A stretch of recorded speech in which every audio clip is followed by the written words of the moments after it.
Boa noite a todos mais uma vez. Então, nós vamos ficar todos numa única sala hoje, com tradução consecutiva. E é uma alegria mais uma vez, e é com muita gratidão que eu abro a primeira aula da segunda fase, da segunda opção, com o Mário Bruno. Então, como sempre, eu abro esse encontro invocando a presença de Deus, invocando a presença do guia do Pétalo, de Jesus e do anjo da guarda de cada um de nós. E assim a gente cria um campo de energia e de amor em cada um de nós e ao nosso redor. E eu honro cada um de vocês que está aqui, né, que fez essa opção de estar aqui nessa segunda fase. E que, acima de tudo, a vontade e a guiança divina seja feita. E eu convido o Mário para iniciar o trabalho, então. Mário, welcome. Obrigado. Boa noite a todos. Meu nome é Mário Bruno. Vocês me conhecem já dessa caminhada, porque faço parte da equipe. Eu sou psicólogo e tenho uma especialização em gestão de negócios. No início da minha carreira, eu atuei na área de psicologia clínica, mas depois fui atuar na área organizacional, na área de recursos humanos e desenvolvimento de pessoal. E, por último, atuei como professor em várias atividades diferentes, mas como professor. A aula de hoje é uma síntese de um curso que eu ministrei várias vezes, cuja duração é de 40 a 80 horas. Como nós temos só 3 horas, não será um curso, mas apenas algumas dicas para que vocês possam melhorar o preparo das aulas de vocês e o desempenho frente a uma turma. Enquanto esperávamos para iniciar a aula de hoje, eu ouvi os comentários, não será uma aula tradicional como vocês vêm tendo ao longo desse workshop. Eu pretendo que seja uma aula participativa. Isso significa que você será chamado a apresentar ou avaliar uma apresentação. Quem não estiver apresentando é um avaliador em potencial, então estejam atentos. Acho que é importante ficar claro para todos, desde agora, que os comentários feitos têm a intenção de aprimorar todo mundo, não são críticas pessoais. A crítica para um serve para todos, para o aprendizado de todos. Para começarmos o trabalho, eu irei sortear um voluntário para apresentar um curso rápido sobre como utilizar uma caixa de fósforo. Nem todos receberam essa tarefa. Alguns receberam essa tarefa e outros receberam uma outra tarefa que vocês vão saber depois. Quem não estiver apresentando, estará assistindo e avaliando. A instrução para quem estiver assistindo é que vocês sabem o que é uma caixa, sabem o que é um palito, sabem o que é fogo, mas nunca viram uma caixa de fósforo. Isso é uma novidade para vocês.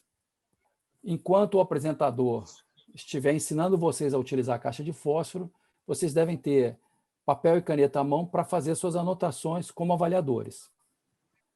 Eu sorteei um papel aqui, eu estou com um potinho com o nome de todo mundo, da tarefa 1, dos que estão presentes, e foi sorteada a Débora. Débora, antes de você começar a apresentar, eu quero te lembrar que a Regina estará traduzindo, então você tem que falar um pouco devagar para ela poder traduzir. Okay. Espero que você tenha preparado a sua apresentação, você terá 3 minutos para a sua apresentação. Ao término desse prazo, eu farei interrupção, sinalizando que acabaram seus 3 minutos. Tá ok? Ok. Ok. Com a palavra, Débora. Ok. Débora. Obrigada, boa noite a todos. Eu vim hoje para mostrar uma novidade para vocês, que chama-se caixa de fósforo. A caixa de fósforo é uma inovação que ajuda a gente com as necessidades que nós temos de acender velas e fogo. Ela é composta de um material de madeira ou papelão, onde dentro dela existem vários palitos que chamamos de palitos de fósforo. São palitos com um pouquinho de pólvora na sua ponta e que ao lado da caixa tem como se fosse uma lixa, é pólvora na ponta do palito, onde você riscando sai fogo. O bom dessa inovação é que ela não precisa de eletricidade, muito pelo contrário, ela nos ajuda quando não temos eletricidade. Você pode usar para velas, fogão, para papel, e com o objetivo de trazer algo que queime o que você necessitar queimar numa caixinha bem pequenininha. Ok. Eu gostaria que vocês fizessem as anotações de vocês como avaliadores do que vocês observaram, e a gente vai fazer esses comentários depois que eu apresentar o próximo tópico, que é comunicação. Durante o nosso trabalho de hoje, eu vou tratar palestra, workshop, reunião, seminário, curso, aula, tudo com nome genérico de aula, para facilitar. A base de uma aula é a comunicação, e a comunicação pressupõe, no mínimo, 2 pessoas. Um transmissor e um receptor. Tem a imagem aí para vocês verem comunicação acontecendo. O transmissor a gente chama de ativo e o receptor passivo na comunicação, embora eles possam mudar de papel, invertendo o sentido da comunicação como numa conversa. Então, nós vamos incluir nesse desenho mais uma peça, que é a mensagem, o conteúdo que será transmitido e recebido. Nesse momento, nós temos nosso primeiro ponto. A mensagem tem que transmitir o que se quer informar. Luíde, não precisamos mais da imagem. Às vezes ocorre que não sabemos o que queremos informar e falamos sem um propósito, sem um objetivo. Em português é falar à toa, jogar a conversa fora. A tarefa para inglês eu deixo com a Regina. Por exemplo, quando encontramos uma pessoa que a gente não vê há algum tempo, mas também não tem uma intimidade, e começa a puxar assunto. Puxa, quanto tempo, como vão as coisas, esse tempo está maluco, e fala coisas sem sentido. E, no final das contas, cada um vai para um lado e não houve efetivamente uma comunicação, não houve uma informação não foi passada. Outras vezes, sabemos o que queremos informar, mas não informamos corretamente. Um exemplo é quando você quer assistir um filme e chama outra pessoa para ir, mas pergunta o que ela quer assistir, torcendo para que ela queira assistir a mesma coisa que você. O melhor seria direto você convidar. Vamos assistir aquele filme, o que você quer? Além disso, a mensagem tem que ser inteligível para o receptor. Isso é, não basta ser claro e objetivo para o transmissor. O receptor tem que compreender o que o transmissor está informando. Um bom exemplo a gente tem aqui na turma. Por mais claro e objetivo que eu possa ser, quem não fala português não vai entender a minha mensagem. A minha informação não vai ser transmitida para aqueles receptores. Isso é muito comum no dia a dia. Pega, por exemplo, uma aula sobre pathwork para quem não está familiarizado e você fala sobre autoimagem idealizada. Será que ele vai entender? Isso vale para mecânica, quando você vai consertar o carro, que o mecânico fala algumas expressões que você não conhece, e vários exemplos no dia a dia. Então, isso nos leva a um terceiro ponto. Na comunicação, você tem que conhecer o seu público, com quem você está falando. E soma-se a tudo isso o ambiente no qual você está. Imagine uma aula num ambiente barulhento.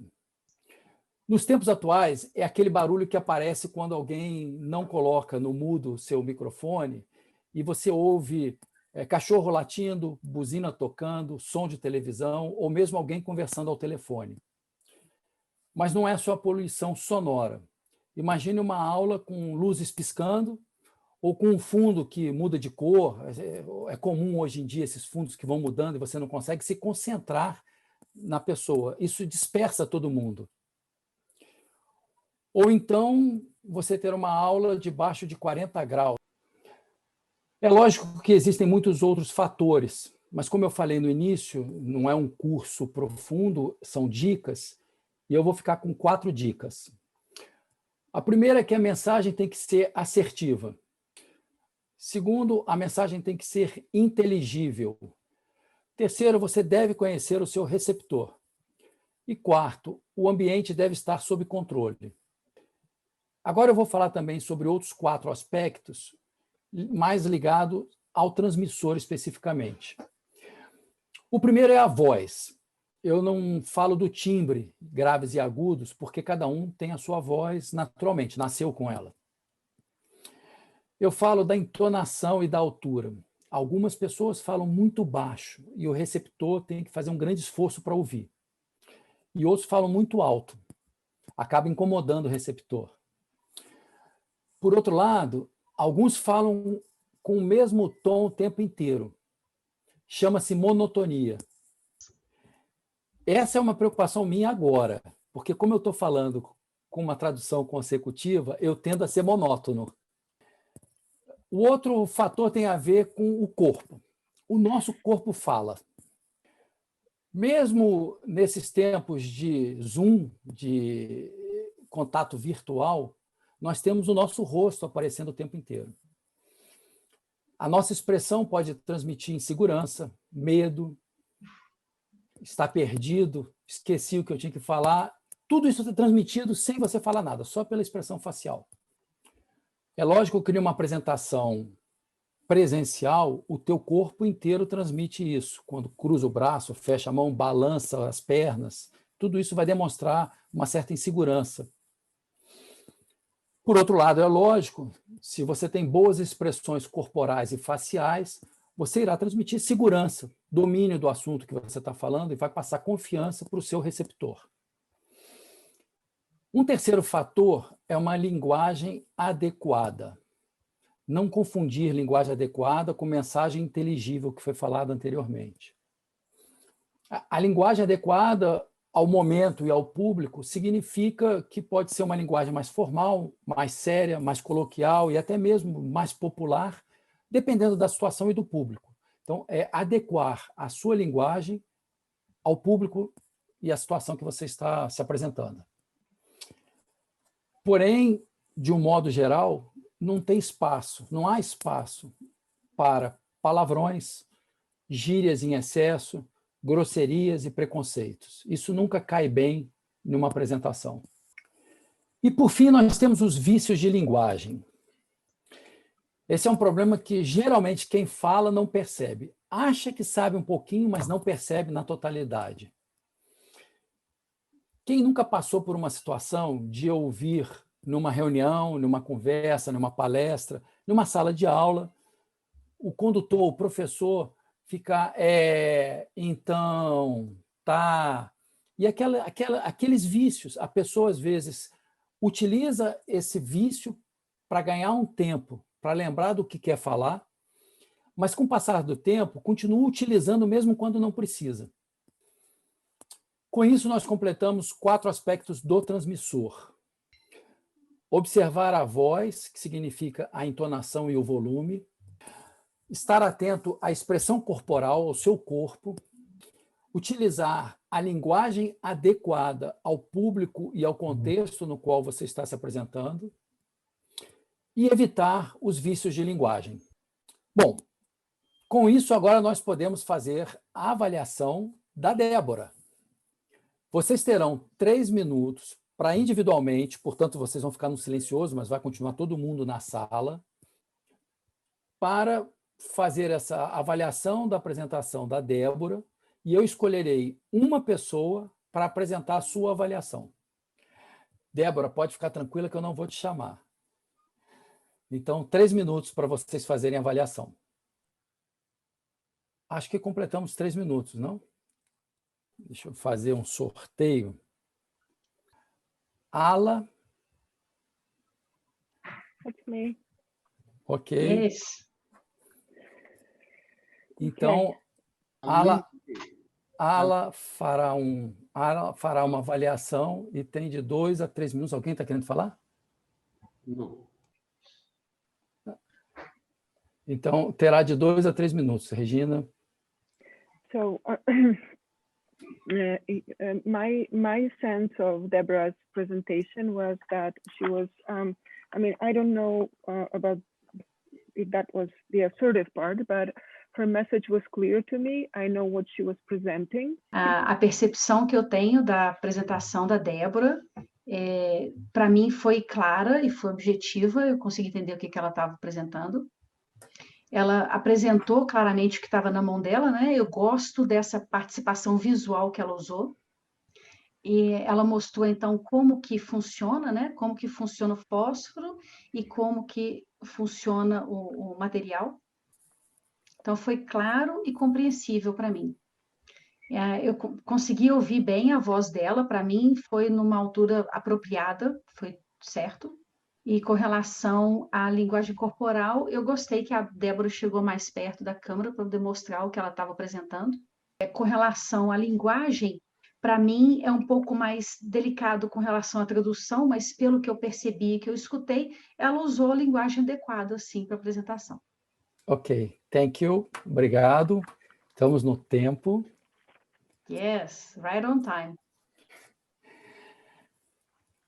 Na sequência, eu quero, antes de passar para a fase seguinte, como só uma pessoa avaliou e só uma pessoa apresentou o trabalho, se alguém tiver alguma dúvida, alguém quiser acrescentar mais algum comentário, o Luigi já explicou para vocês, mas ele pode explicar de novo, é só levantar a mão, a gente tem uns 5 minutinhos para fazer uma ou duas perguntas de alguém que queira tirar dúvida. Sobre o tópico e sobre a apresentação. Eu vi, parece que o Francisco levantou a mão. Eu concordo com a avaliação que a Ala fez. Foi uma boa apresentação. Eu pontuaria que, com relação ao tema de conhecer o receptor, poderia ter algum comentário a ser feito. Por exemplo, por que a pólvora acende? De repente, ela risca e o fogo sai. Por que fogo sai? Segundo, eu acho que ela explicou muito mentalmente, claro, mentalmente, mas faltou emoção. Obrigado, Francisco, pelas questões.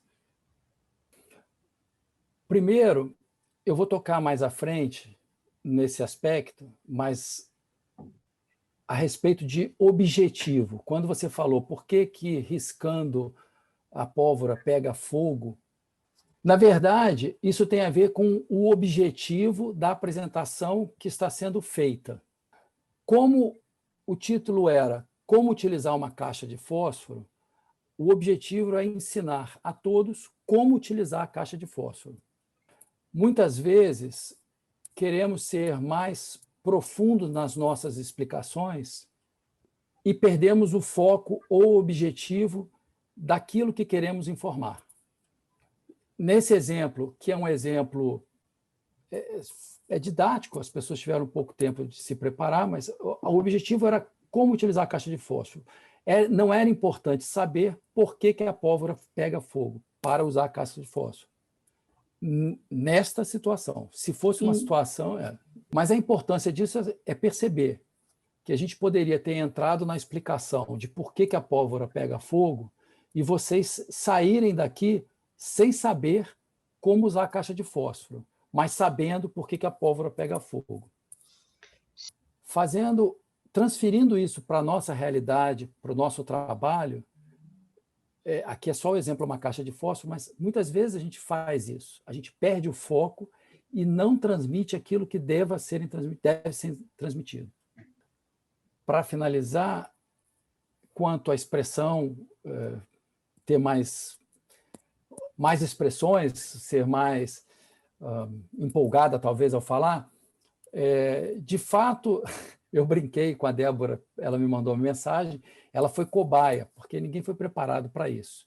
Mas, com o tempo, a gente vai falando mais naturalmente, com mais expressão. Como eu disse no início, eu me sinto um pouco monótono. Tem mais uma pessoa que levantou a mão, eu vou parar por aqui, senão o tempo esgota e a gente vai tocar nesse assunto mais para frente. Tem mais uma pessoa. Posso falar? Pode. Sim. Não querendo salvar a Débora, mas salvando, nas instruções que chegaram no e-mail, havia uma explicação que o público conhecia o que era uma caixa, conhecia o palito, mas que não conhecia o palito de fósforo. Então, eu achei que a explicação dela ficou dentro do objetivo que foi mandado pelo e-mail, porque não foi simplesmente utilizar a caixa de fósforo, né? Era alguma coisa além da utilização da caixa de fósforo. Então, eu achei que foi adequado. Ok, então, finalizando essa parte, ainda teria a acrescentar a questão da tradução consecutiva, que torna a gente um pouco mais contido. Eu vou passar para frente, a gente vai ter tempo de voltar a esses assuntos, e vamos para a parte seguinte.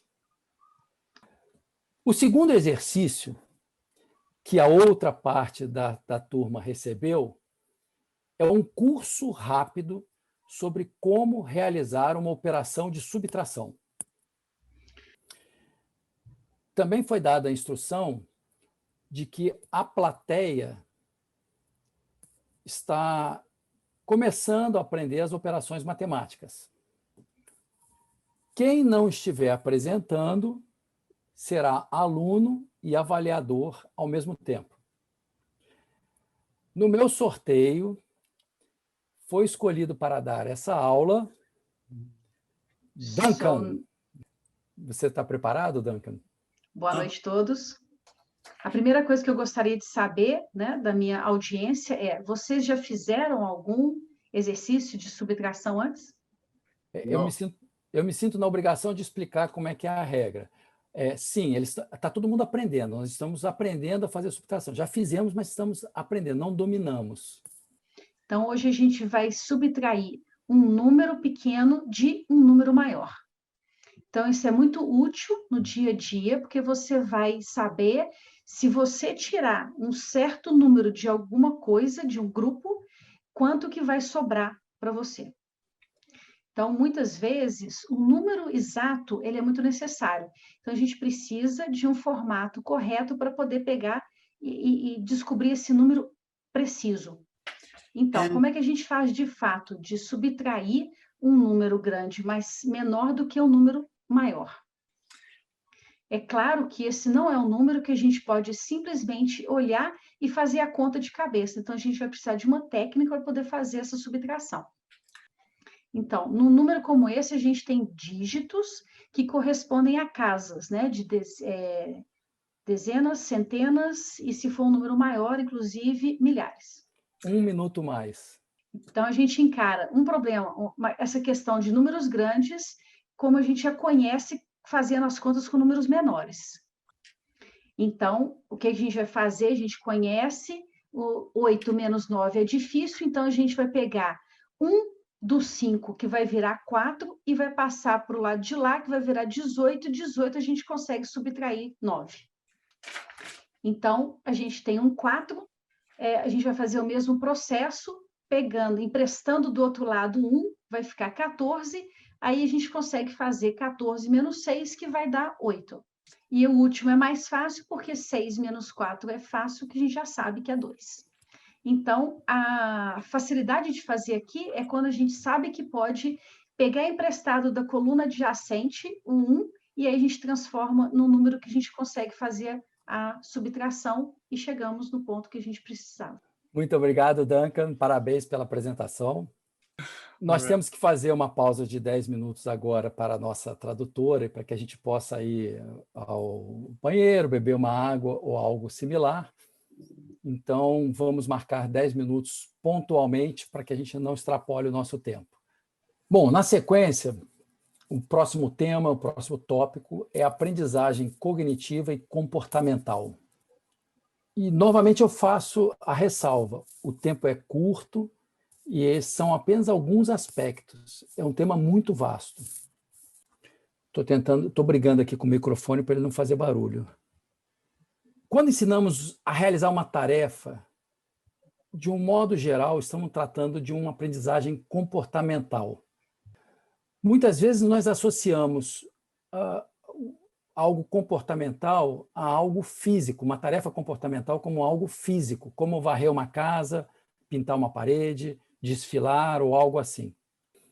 Mas também é uma aprendizagem comportamental ensinar a preencher um formulário, por exemplo, atender telefone, corrigir ou aplicar testes psicotécnicos ou tarefas similares. De um modo geral, essas tarefas comportamentais requerem baixo ou nenhum nível de decisão.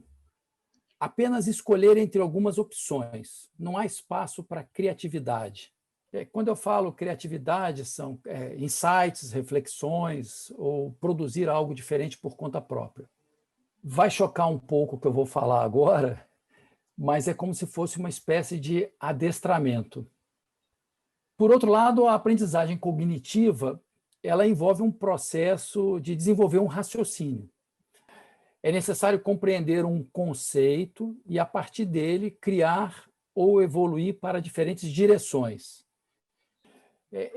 Existe um nível de decisão e os resultados são mais autorais, não são consequência do processo.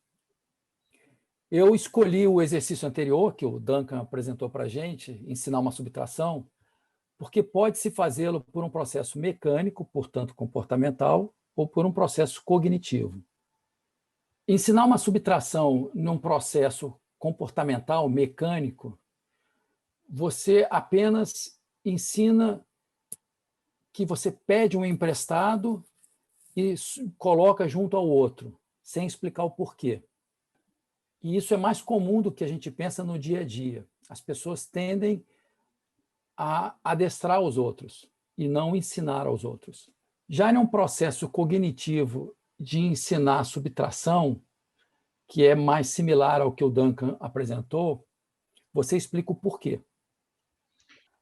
A pessoa, ao aprender a subtrair, entendendo o que tem por trás daquele processo todo de pegar a dezena, transformar em unidade, ela consegue, a partir dali, entender melhor os processos matemáticos. A pessoa que aprende a subtração por um processo comportamental vai encontrar a mesma dificuldade ao aprender a multiplicação e a divisão, por exemplo. Já a pessoa que aprende num processo cognitivo terá muito mais facilidade em compreender como executar uma multiplicação e uma divisão. Dependendo de como andar o nosso tempo, mais à frente eu mostrarei rapidamente os dois processos, comportamental e cognitivo, de fazer essa subtração. Apenas como exemplo. Por que eu estou falando de como utilizar uma caixa de fósforo e como fazer uma subtração? Porque a gente pode fazer uma analogia para as nossas apresentações em uma reunião, em uma aula, num encontro, num workshop, numa palestra. Tudo que envolve a comunicação e o processo de transmitir uma informação. Então, são exemplos simples que podem ser comparados analogamente ao que acontece no dia a dia. Nós vamos agora fazer o mesmo procedimento que nós fizemos com relação ao primeiro exercício, que é uma avaliação. Cada um vai ter 3 minutos para avaliar a aula do Duncan, individualmente, lógico, e eu vou escolher uma pessoa para apresentar a avaliação. 3 minutos. Temos 3 minutos? Nós vamos à avaliação, lembrando que temos a tradução, então quem for fazer a avaliação tem que falar um pouco lentamente. E lembrando que a aula foi apresentada dentro das condições que nós temos. Maria Tereza, está presente? Oi. Olá, Hello. boa noite. Pode Good começar. evening. Eu queria parabenizar o Duncan pela apresentação. Ele foi muito claro, usou expressões de linguagem adequadas. Achei que a entonação dele de voz foi boa. Não houve vícios de linguagem, nem palavrões, nem gírias, obviamente. Com relação à expressão corporal, no início apareceu que ele estava um pouco, não inseguro, mas um pouco nervoso, porque ele se mexia um pouco, mas que não atrapalhou de forma alguma a apresentação. Com relação à forma como ele apresentou, foi muito boa. Eu talvez colocaria algo mais visual, por exemplo, dados ou algumas peças para facilitar visualmente o aprendizado. Mas, de qualquer forma, isso não foi, acredito que, para nós que sabemos como fazer uma subtração, não houve problema. Mas talvez para alguém que nunca fez a subtração, visualmente, talvez não ficou tão claro. Muito obrigado. Tempo. Obrigada. Thank you. Time. Obrigada. De qualquer forma, gostaria de congratular ele novamente. Gostei muito da apresentação dele. Obrigada. Bom, eu agradeço tanto ao Duncan pela apresentação que ele fez, quanto a Maria Tereza pela avaliação. Lembro a todos que as condições de apresentação e de avaliação são meramente para a nossa aula aqui, não é algo que foi preparado como se fosse uma aula verdadeira, uma avaliação verdadeira.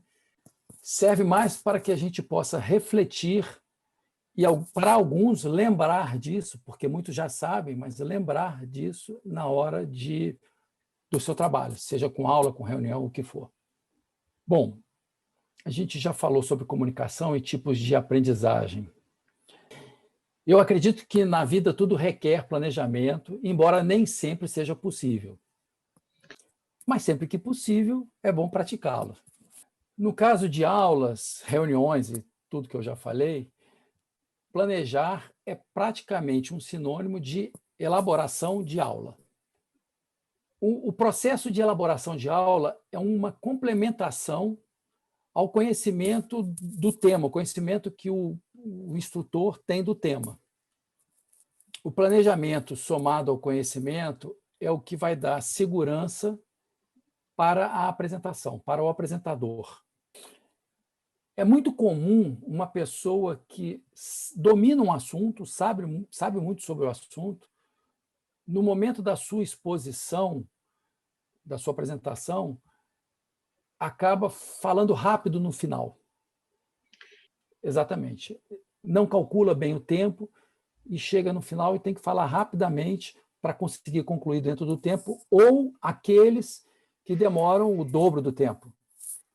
Também pode acontecer de você falar muito rápido e acabar muito antes do tempo. Geralmente fica um vazio na reunião, na palestra, que tenta se cobrir com perguntas, respostas ou bate-papos que muitas vezes saem do foco do tema. Existem muitas formas de elaborar uma aula e depende da situação, depende do contexto, depende do tempo, depende de vários fatores. Eu achei que a melhor forma de falar sobre elaboração de aula era demonstrar como eu elaborei esta aula que a gente está tendo agora. Eu vou pedir ajuda para o Luiz de projetar. O meu primeiro passo, quando eu fiquei sabendo que faria essa aula, foi escrever um esboço do que seria a aula. Eu peguei os dados principais, como o tempo que eu teria para dar essa aula, qual seria o objetivo da aula, qual o conceito que eu trabalharia, o conteúdo que eu trabalharia e o título. Eu poderia ter acrescentado vários outros tópicos a esse esboço. Não há não há uma forma única e universal, mas, para mim, isso já era o suficiente. A partir desse esboço, eu fui montar a estrutura da aula. Eu quero fazer aqui uma observação.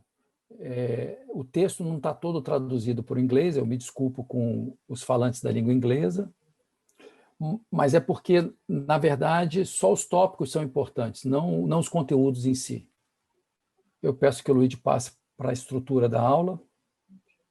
Eu fui pensando como eu abordaria o assunto e como eu atingiria o meu objetivo. De qualquer forma, sempre se começa com uma introdução.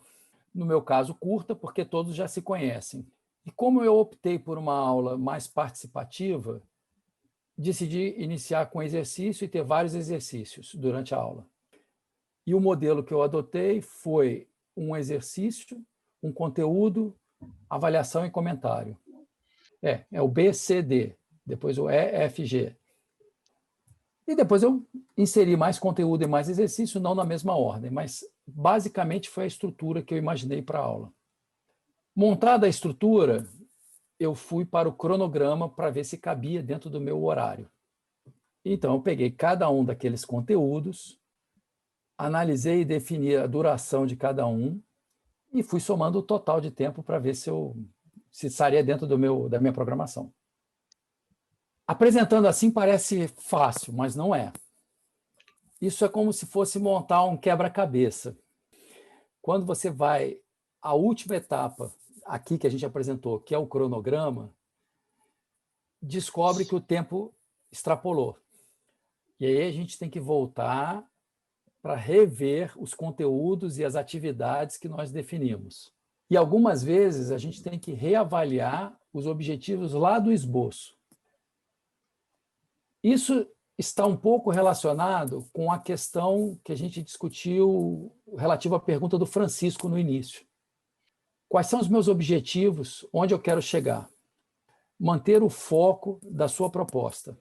Quando eu conseguir fechar esse quebra-cabeça, onde o esboço, a descrição e o planejamento e o cronograma estavam conciliados, eu fui para uma segunda parte. No meu caso, especificamente, eu tive que fazer uma descrição mais detalhada, uma vez que nós estamos tendo tradução consecutiva. É importante para a tradutora saber o tópico, o tema e as expressões que ela irá necessitar durante a tradução. Mas mesmo que não houvesse tradução, eu necessitaria fazer essa discriminação mais detalhada de cada tópico, por dois motivos. Primeiro, confirmar o tempo que eu previ gastar em cada tópico. Segundo, para decidir se eu necessitaria de algum recurso ou alguma ilustração para esses tópicos. É verdade que esse processo todo consome um certo tempo, mas eu posso garantir para vocês que deixará vocês muito mais seguros do que vocês vão apresentar. Quando eu conseguir fazer toda essa descrição, eu montei o meu plano de aula. Lesson plan. Os exercícios eu também pensei, elaborei como se fosse uma tarefa, mas eles estavam inseridos nos conteúdos. E, da mesma forma, eles têm que estar alinhados com os objetivos de toda a aula e todo o curso. Então, nós temos um plano de aula que vai me dar uma visão da aula e vai me acompanhar durante a aula. Vocês estão vendo projetado aí. Geralmente, na última coluna, eu anoto se eu estou acompanhando o cronograma ou não. Isso me permite fazer algumas correções durante a aula. Vocês estão vendo esse plano de aula. Luigi, pode tirar, por favor. E aqui vocês estão vendo o meu plano de aula, igualzinho está lá, com a anotação aqui dos horários que nós estamos fazendo. O tempo inteiro que eu estou aqui com vocês, eu estou acompanhando o meu plano de aula e anotando. Estou atrasado, não estou atrasado, corto ou não corto uma fala, um exercício. Isso me permite acompanhar a aula. Regina, vocês podem pensar que isso é possível por estarmos virtualmente, ou seja, vocês não estão me vendo com o papel aqui embaixo. Mas mesmo numa aula presencial, numa palestra, não existe problema nenhum que vocês tenham em mãos algum papel, algum documento que auxiliem vocês. Eu quero contar um pequeno segredo para vocês. Eu já experimentei 2 situações de dar aula. Regina, uma com material de apoio, um papel ou anotações de apoio para que me facilitasse seguir, e outra 100% decorado. Eu não falei para vocês, mas no Brasil, eu durante alguns anos fui ator também de teatro. Então, eu tenho facilidade em decorar. Eu tinha apresentações de 2 horas que eu tinha que decorar o texto, então eu tenho essa facilidade. As melhores aulas foram, sem dúvida, aquelas que eu não decorei. A gente coloca muito mais vida nas aulas quando elas não estão decoradas. Mas, nesse caso, eu acho que temos que ter a humildade de aceitarmos um apoio, que são as anotações. Bom, sobre elaboração de aula, como eu falei, existem várias formas de fazer. Eu mostrei o que eu fiz e já fiz de outras formas diferentes. O importante é que vocês encontrem uma forma que vocês se entendam nela, que permita a vocês manterem o foco nos objetivos da aula e no cronograma da aula. Eu vou abrir um tempinho para as perguntas sobre esse tópico antes de passar para o exercício anterior. Oi, Mário, eu perguntaria para você, num caso assim, no caso do patchwork, quando você tem a explanação de um assunto e trazendo vivências, né? As pessoas trazendo vivências, de repente vem uma emoção e de repente se faz um trabalho corporal, uma coisa que se perde o tempo, não, é mais difícil de você cuidar do tempo. Como é que você vê isso? Excelente pergunta, adorei a pergunta. Eu tenho conversado muito sobre esse tema especificamente com a Letícia, com a própria Regina, que é a tradutora. Como eu falei, a gente tem que entender qual é o nosso objetivo, primeiro de tudo. Antes de responder diretamente, eu vou exemplificar com o meu caso. Eu sou formado em psicologia e fiz 5 anos de faculdade. Durante o meu curso, eu tive diversas aulas que visavam me formar profissionalmente como psicólogo. É evidente que, muitas vezes, o conteúdo me tocou pessoalmente e contribuiu para o meu crescimento pessoal. E me levou, muitas vezes, a tratar desses assuntos com a minha terapeuta. Por outro lado, nos meus processos terapêuticos com a minha terapeuta, eu tive insights relacionados ao meu aprendizado na faculdade. Mas, para mim, o espaço da faculdade era um espaço de aprendizagem e o espaço da terapia era um espaço terapêutico. Os ganhos adicionais são ganhos adicionais, mas não são os ganhos objetivados. Voltando à sua pergunta, primeiro, com relação ao tempo, você tem que saber qual o tempo que você tem para saber se o processo que você vai permitir se iniciar cabe dentro daquele tempo. E você tem que estar preparado para, caso ele sinalize que vai extrapolar o tempo, saber como interrompê-lo. And then you should be able to, as soon as you realize the time is going to be over before the end of the process, you know how to handle it. Um outro aspecto é se o trabalho que você está desenvolvendo é um trabalho que tem um cunho didático-pedagógico ou um cunho terapêutico. Por exemplo, numa consulta terapêutica, você tem o seu paciente e depois você tem outro e outro. Se o primeiro, ao invés de consumir 1 hora, consumir 3, o que você fará com os outros? Então, você tem que estar preparado para, quando passar aquela hora dele, você saber como interrompê-lo para que em um outro momento seja dado continuidade. Por outro lado, se é uma aula, você tem que saber que você tem 1 hora para dar aquela aula. Se as perguntas, se a condução, se a participação dos alunos tomar demais o seu tempo, você não vai poder passar o seu conteúdo. E agora, o meu comentário final para a sua pergunta me coloca em uma posição delicada. Vocês todos são ligados, são helpers ou facilitadores do Pathwork. Eu não. E eu ouço muito que no Pathwork o processo pedagógico e terapêutico andam juntos.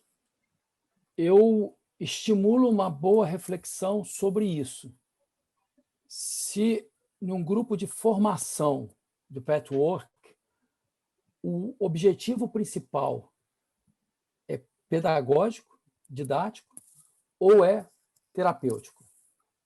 Porque eu suponho que muitos de vocês têm os helpers de vocês, ou os terapeutas de vocês, para os processos terapêuticos. Uma eventual vivência no processo de formação deve ser trabalhado sob o aspecto didático-pedagógico. E quem estiver conduzindo, o professor, o helper, o facilitador, tem a obrigação de controlar as condições para que não extrapole para um processo terapêutico. Eu quero deixar claro que esse é meu ponto de vista.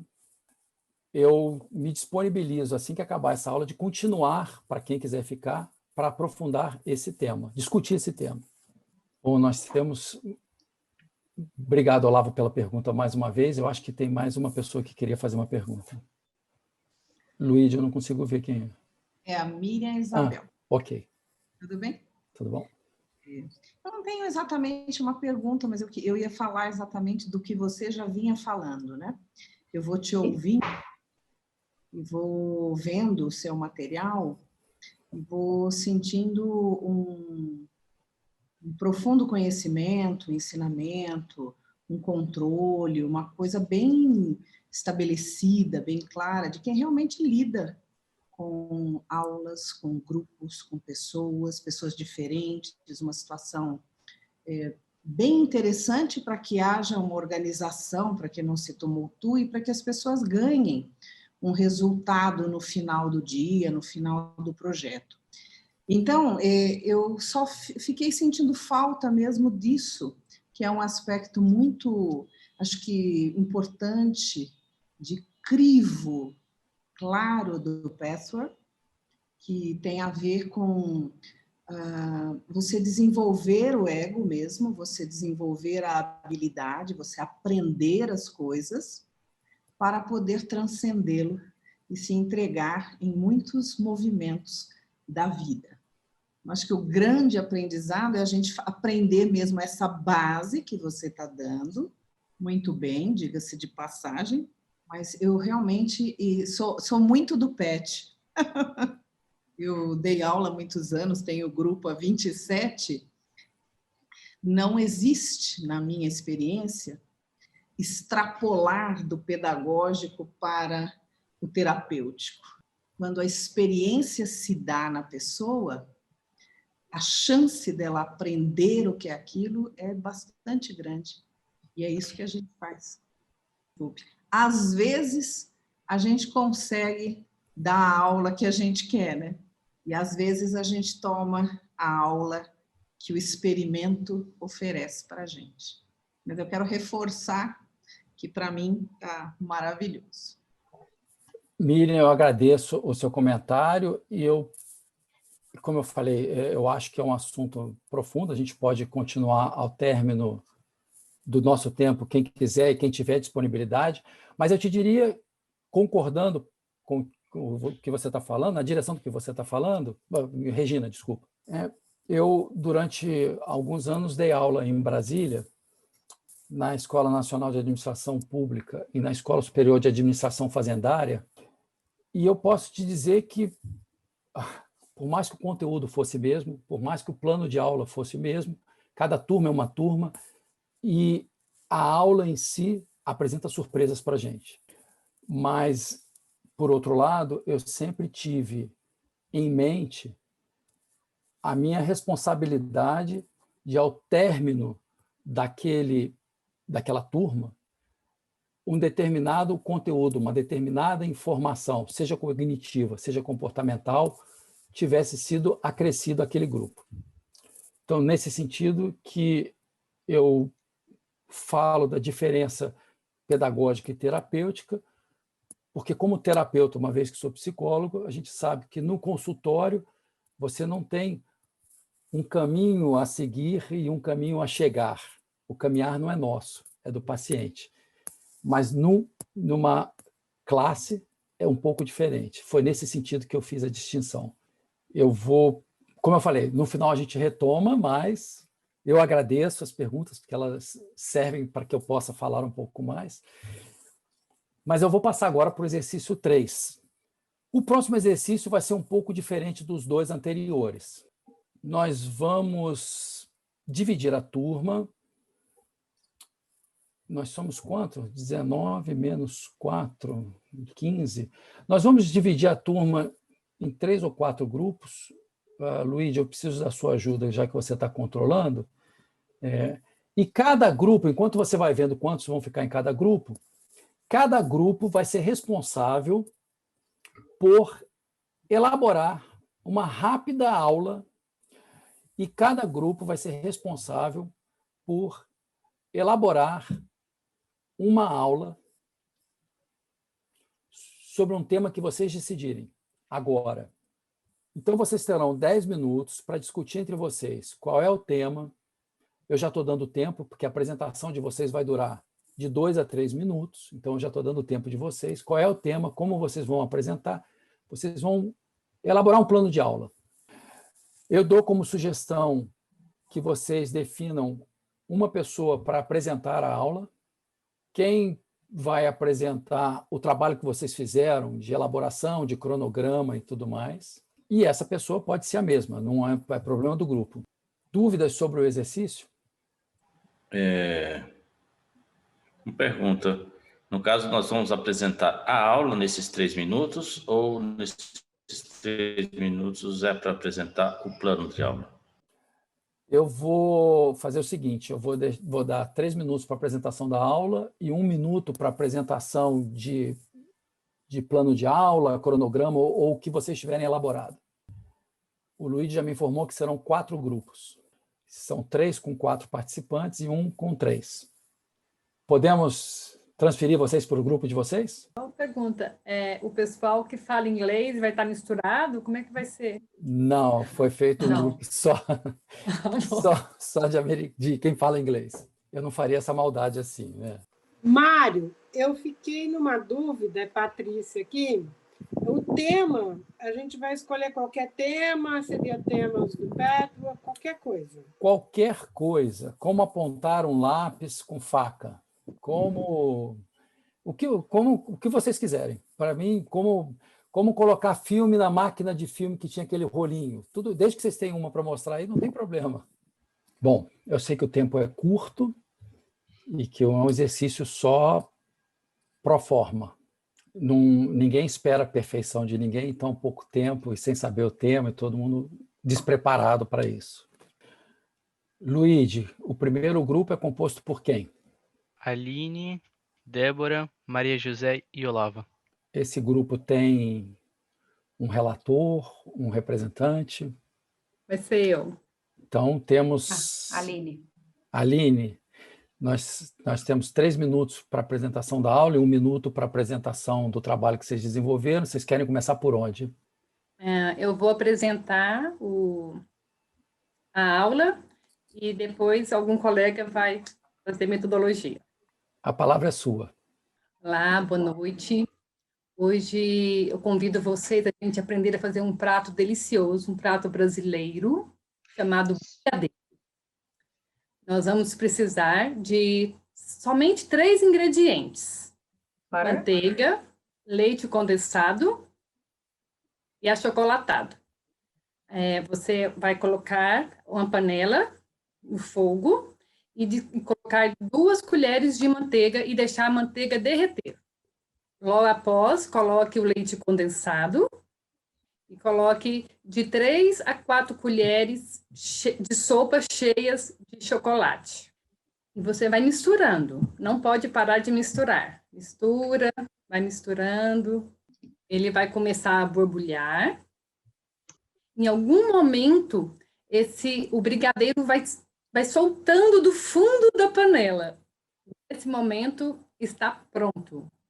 Você vai vai colocar num prato para esfriar. E quando estiver pronto, você pode escolher comer de colher ou fazer pequenas bolinhas com granulado de chocolate. E pronto, é só se deliciar. Obrigado, parabéns, deu vontade de comê-lo. Como vocês vão apresentar? Vocês fizeram algum papel, fizeram algum planejamento? A gente fez um planejamento bem rápido mesmo, uma introdução do que seria o brigadeiro, o objetivo de estar ensinando essa delícia gastronômica, nessa sobremesa. Sim. O segundo tópico a ser desenvolvido seria a apresentação dos ingredientes e dos materiais utilizados. Aí ensinaria o modo de preparo, sim, e as formas de apresentação desse doce. Muito obrigado ao grupo pelo trabalho desenvolvido. Vamos passar para o segundo grupo. Francisco, Jorge Augusto, Maria Tereza e Patrícia. Quem tem um representante, tem um apresentador? Eu vou ser a apresentadora. Eu vou ser o introdutor e a Patrícia vai ser a apresentadora da aula. A motivação foi que as pessoas que usam óculos, elas andam, às vezes, com a mão suja, ou o próprio óculos pode ser contaminado pelo coronavírus e pega no óculos, e o óculos fica sempre sujo. E também esse tema nos levou à seguinte necessidade de se desenvolver uma maneira prática de como a gente limpar um óculos e mantê-lo limpo. Então, a tecnologia que nós elaboramos tem como orientação manter o foco nessa meta de manter o óculos limpo e o cronograma de 3 minutos de tempo. Então, agora nós temos uma aula como manter os óculos, preferencialmente os multifocais que vivem sujos. Como fazer para manter eles limpos? Primeira coisa, você pressupõe que esse óculos foi desinfeccionado, você chegou da rua, e a gente vai tirar cuidadosamente os óculos.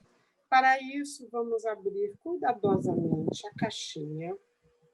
Antes disso, deposite na mesa, desinfeccione com muito álcool a tua alma. Se conecte com uma luz essencial que permeia o teu ser para conseguir tirar o óculos da caixinha com um movimento cadenciado no princípio ativo e receptivo em equilíbrio. E você vai conseguir se conectando com a tua paz interior na retirada desse óculos sem tocar nas lentes. E cuidadosamente, inspirando profundamente no movimento calmo, conectado, você vai se preparar para assistir a aula de Mário Bruno. Deu tempo. Não, eu tenho que falar mais um negócio. E, de repente, um mosquito bate no meu óculos e eu respiro calmamente para não afetar a limpeza do meu óculos. Bom, a gente tem que passar para outro grupo. Patrícia. Como é que é, Mário? A gente tem que passar para outro grupo agora. Obrigado pela apresentação, tanto pela apresentação da aula quanto pela apresentação do trabalho que vocês fizeram, da elaboração. E a gente passa para o terceiro grupo, que o Luiz vai informar qual é.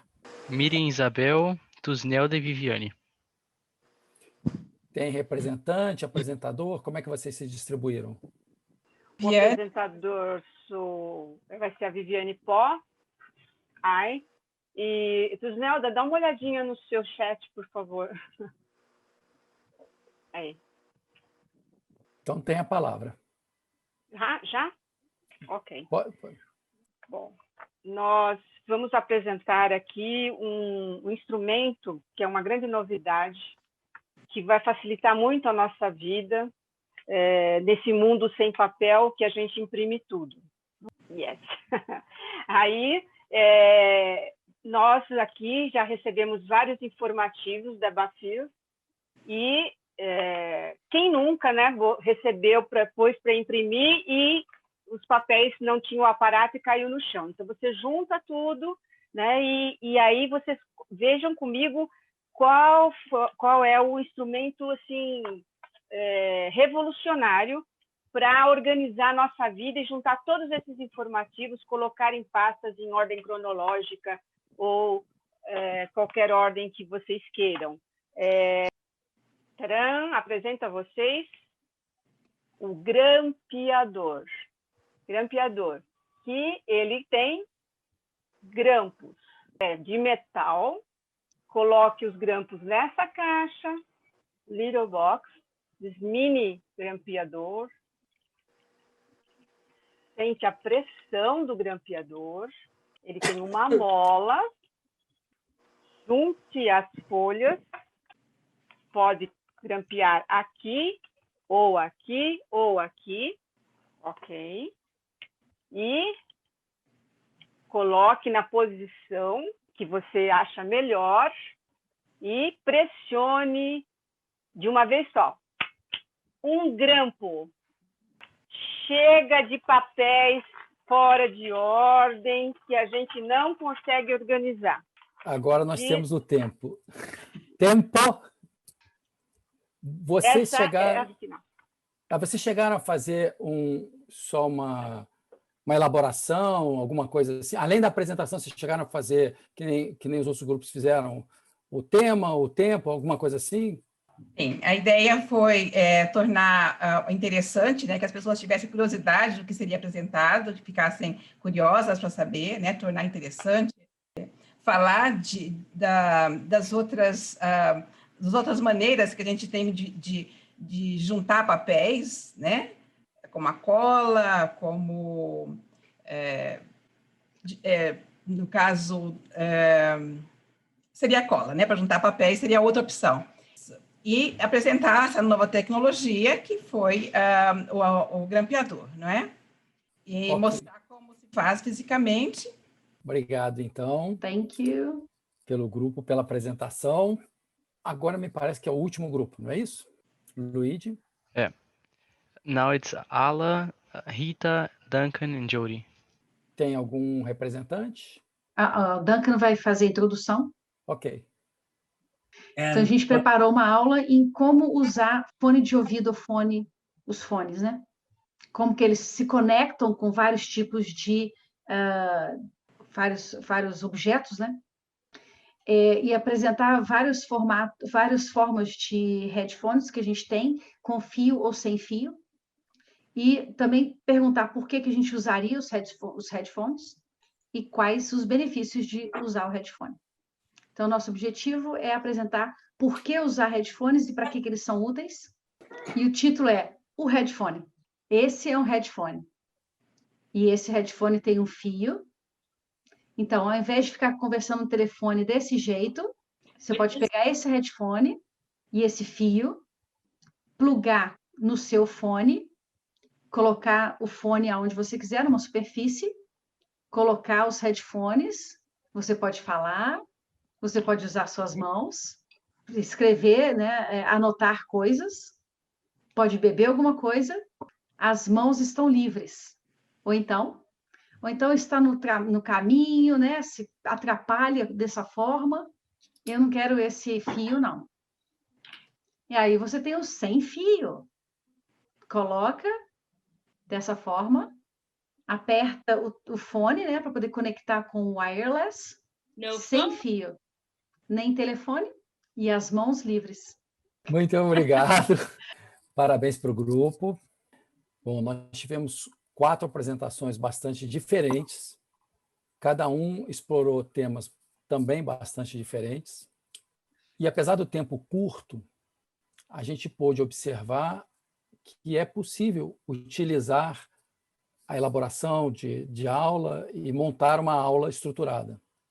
Por outro lado, a gente também pôde ver como é difícil, muitas vezes, cumprir o tempo, apesar de ter sido um tempo pequeno. Eu devo dizer que eu observei bastante o que a gente chama de vícios de linguagem, como é algo que a gente tem que se policiar e treinar para não utilizar. É lógico que nessa situação, realmente as pessoas estavam inseguras e sem saber exatamente o que falar pelo curto tempo. Mas aqui eu vou dar uma outra dica. Ninguém sabe o que você vai falar, só você mesmo. Então não se preocupe tanto em falar algo que foi ensaiado ou decorado. Mantenha o foco no seu trabalho, que a apresentação virá, sairá, ainda que não seja com as palavras exatas que você pensou. Eu vou falar agora sobre um último tópico e depois a gente vai abrir para toda discussão sobre tudo isso que a gente falou até aqui. E eu tenho exatamente os mesmos 3 minutos que vocês tiveram para fazer a apresentação de vocês. Avaliação. Eu costumo dizer que ou é mal aplicado ou não é aplicado. Existem 2 modalidades de avaliação. A avaliação de reação e a avaliação de resultado ou conteúdo, que é a mesma coisa. A avaliação de reação, como o nome está dizendo, que é avaliar como as pessoas se sentiram após um treinamento, uma aula ou um curso. Ela é bastante comum, mas avalia, como eu disse, o sentimento da pessoa. As pessoas podem se sentir muito satisfeitas após um curso, mas 2 semanas ou um mês depois nem lembrar mais dele. Como um bom filme que você gosta, mas só lembra dele quando alguém toca no assunto. A finalidade dela, então, é avaliar como a pessoa se sentiu. A avaliação de resultado ou de conteúdo tem a finalidade de avaliar o que a pessoa aprendeu com o treinamento, com o curso. E ela geralmente é mal aplicada e é parcialmente aplicada. Para você avaliar o que a pessoa aprendeu, você precisa saber o que ela já sabe. Eu ensinar a vocês como somar 2 mais 2 pode me parecer como um grande professor, porque todos vocês vão acertar. Mas vocês já sabiam somar antes de eu explicar para vocês. Não foi nada meu. Então, uma avaliação de resultado ou de conteúdo deve ser precedida por uma avaliação, para saber o que a pessoa já sabe. Por outro lado, a avaliação de resultado não deve ser aplicada justo ao término da palestra, do curso ou do que seja. Deve-se esperar também de 2 semanas a 1 mês para saber o que de fato aquela pessoa reteve com ela. Por isso que, de um modo geral, as avaliações oferecem resultados não muito confiáveis. Eu vou dar um exemplo prático de como deve funcionar isso. Eu não sei se todos vocês já tiveram a experiência de fazer um curso de línguas, mas geralmente começa você fazendo um curso para ver qual é o seu nível, o que você já sabe. Essa é a avaliação inicial. Depois você recebe as aulas de línguas e depois você vai fazer a prova, seja verbal, seja por escrito, para saber o que você aprendeu. Ou seja, você precisa ter o parâmetro inicial e o parâmetro final para poder fazer a comparação. Como o meu tempo já se esgotou, sinteticamente, a avaliação é um tema muito interessante que geralmente é mal aplicado nos processos educacionais. Como eu falei no início da aula de hoje, o nosso tempo é muito curto para falar de tanto conteúdo. O meu objetivo principal foi dar algumas dicas e principalmente fazê-los pensar sobre o assunto para o próximo trabalho que vocês forem desenvolver nessa área. Eu abro para as perguntas agora, os questionamentos. Posso ficar bastante tempo aqui, mas eu sei que algumas pessoas têm compromissos e o tempo esgotou. Então, quem tiver compromisso, sinta-se à vontade. Obrigado, Jori. processo de levantar a mão para quem quiser perguntar, e o Luigi me informa. Patrícia? O que me chamou a atenção, Mário, né, da aula que eu dei, e é uma coisa que me preocupa, é a questão do vício de linguagem, né? Né? Eu acho isso muito incômodo. No Brasil em português tem muito né. Uma pessoa vai dar uma aula, fica né, muitos nés. Eu me preocupei se eu tenho essas figuras de linguagem, esses vícios de linguagem, né? E eu gostaria de ouvir a tua opinião. Sim. Você estava falando agora e você usou várias vezes o né. O né é como se você perguntasse, não é? Não é? Não é? É isso que significa o né. Então, é como se você quisesse, a cada momento, confirmar uma confirmação do que você falou. Talvez transmita uma insegurança. Olha, eu posso usar o óculos assim, né? Posso ou não posso? Então, eu posso fazer tal coisa daquele jeito, né? Posso ou não posso? É como se você estivesse pedindo permissão. É lógico, como eu falei, vício, é algo que você adquire e depois, sem perceber, você vai repetindo. Você repete automaticamente, mecanicamente. A expressão, muitas vezes essa expressão, né, tá, like, em inglês, muita gente diz like, é um tempo que você pede para pensar no que você vai falar. Isso pode ser substituído por uma respiração mais longa e até mesmo com silêncio. É melhor você ouvir uma pessoa falando um pouco mais devagar do que a pessoa repetindo né. Mas não foi só você não, Patrícia. E, com certeza, algumas vezes eu cometo esses vícios também. Vou prestar mais atenção. Obrigada pela tua aula. Outras perguntas? Em termos de estrutura e tempo, né? A minha pergunta é como calcular para abrir para perguntas e respostas, porque você não sabe quanto tempo que a pessoa vai gastar para perguntar, quanto tempo vai demorar para responder, e aí fica difícil de fazer esse cálculo. Como é que você sugere fazer isso, Mari? Antes de mais nada, eu devo dizer que você tem que ter espaço na sua aula, um tema, um tópico na sua aula que você possa suprimir se for necessário. Eu mesmo, na aula de hoje, suprimi algumas partes do que eu iria falar. Quando as perguntas ocuparam um tempo maior, eu suprimi algumas partes. Por outro lado, se a pergunta é muito longa ou muito complexa, vai dificultar a minha resposta. Então, eu tenho que estar preparado para interromper a pergunta de forma que eu possa responder até aquele ponto.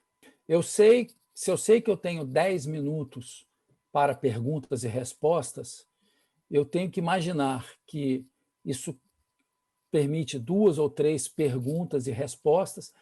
Se eu não conduzir de forma a essas 2, 3 perguntas, o erro é meu.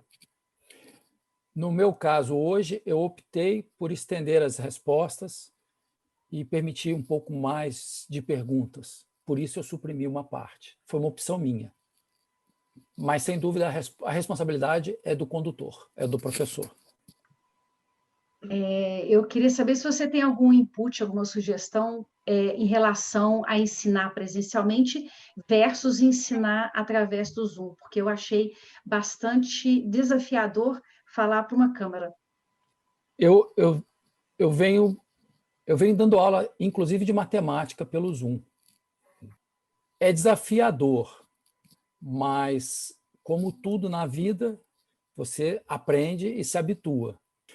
Eu acredito que eu ainda não conheça 50% dos recursos que o Zoom me proporciona. Mas também sei que eu comecei a aprender a utilizar o Zoom há 6 meses, esse ano. Para dar uma aula presencial no nível que eu dou, eu gastei anos aprendendo como usar os recursos audiovisuais nas aulas presenciais. Isso são anos de experiência, de prática e de aprendizado. Yeah. Eu quero te mostrar uma coisa que eu preparei e não apresentei, só para você ter ideia de recursos que eu não sei se você sabe que existe. Isso é um quadro branco. Eu vou escolher uma escrita mais grossa. Eu posso usar o meu mouse e poderia usar o meu dedo na minha tela touchscreen. Não funcionou agora, mas funciona. Para a aula de hoje, eu teria apresentado o que você apresentou. Por exemplo, transformar os 5 dezenas em 50, explicar que é 40 mais 10, e que esses 10 somam a esses 8, formando 18, e que esse 40 vai tomar o lugar dos 5. Então, você teria isso. Esse é apenas uma possibilidade. Uma questão é não poder ver as feições dos participantes. Então, talvez eu vá numa velocidade um pouco menor e tal, e o que isso realmente afeta? Bom, eu te vi dando aula, e nesse momento eu estou te vendo, prestando atenção em mim. Inclusive que você virou a cabeça de lado. A gente vai se habituando. Mas eu devo dizer que, como eu falei antes, eu já fui ator. E num palco com 2.000 pessoas te assistindo, você também não vê ninguém. Não é a mesma coisa, mas é possível. Encerrar a aula de hoje, eu agradeço mais uma vez a participação de todos, a oportunidade de estar aqui aprendendo com vocês, porque a gente aprende bastante quando se responsabiliza por passar alguma informação.